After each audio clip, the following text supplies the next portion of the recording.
Hello everyone, Mike Hoffman here with another video exclusive for TipSquirrel at www.tipsquirrel.com. For all kinds of Photoshop and Lightroom goodness, follow at TipSquirrel on Twitter or facebook.com/TipSquirrel. I travel a lot and I tend to browse the bookstores at airports looking for a good read.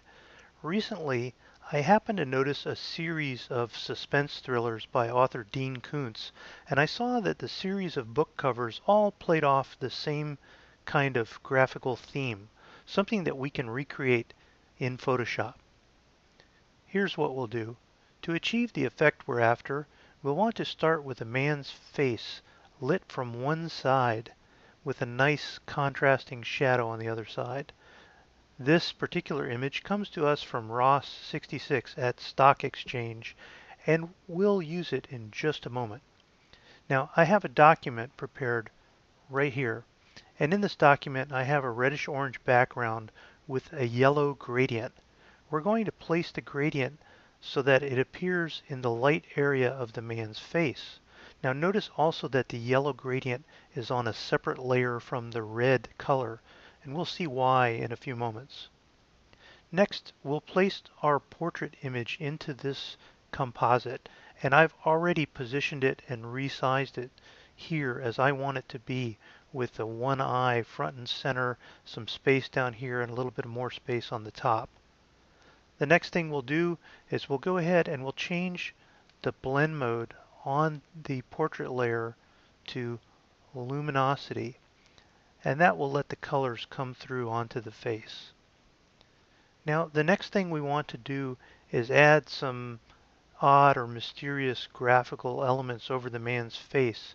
And I've chosen this old building with trees, which comes to us also from Stock Exchange from photographer Ayla87.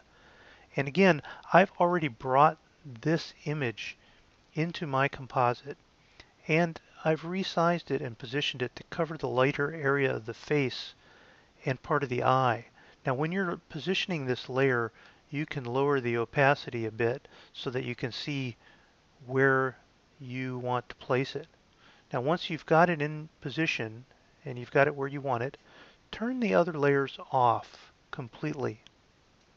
Now switch to the Channels panel and Command or Control click on the Composite RGB channel to load the image's luminosity as a selection. This selects the white parts of the image and deselects the dark parts of the image, and all the shades of gray in between are treated as halftones. Now we'll switch back to the Layers panel and we'll turn off the building layer and turn back on the rest of the layers. Now with the yellow gradient layer selected, we're going to click this icon at the very bottom of the Layers panel to add a layer mask. And immediately the yellow layer is hidden and we see the orange show through, creating the pattern on the face. Now let's make sure that the mask is selected, and we can tell that by the thick border around the layer mask. And we're going to press Control L or Command L on the Mac and bring up the Levels command.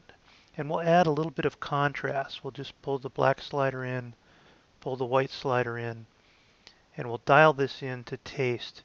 Depending on the image and the graphics that you have, you'll adjust this any way that you see fit.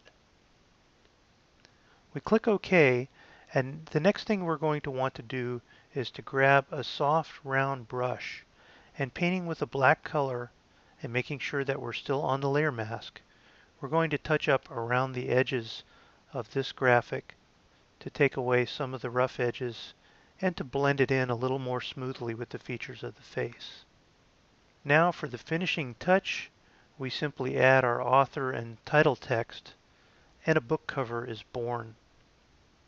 Now using different images, different colors, and a few changes in techniques, you can easily turn this same technique around and create an entire series of posters, covers, or artwork. A series that's different but has a common theme. That's what caught my eye when I was browsing the books at the bookstand. My name is Mike Hoffman. My website is hoffmanartdesign.com. You'll find a variety of photography and tutorials and related information there. Or you can follow me at mhoffman2001 on Twitter, and you can find me on Google Plus by simply going to gplusmikehoffman.com, and that'll take you right to my Google Plus posting page. Thanks for watching, and I hope you enjoyed this tutorial.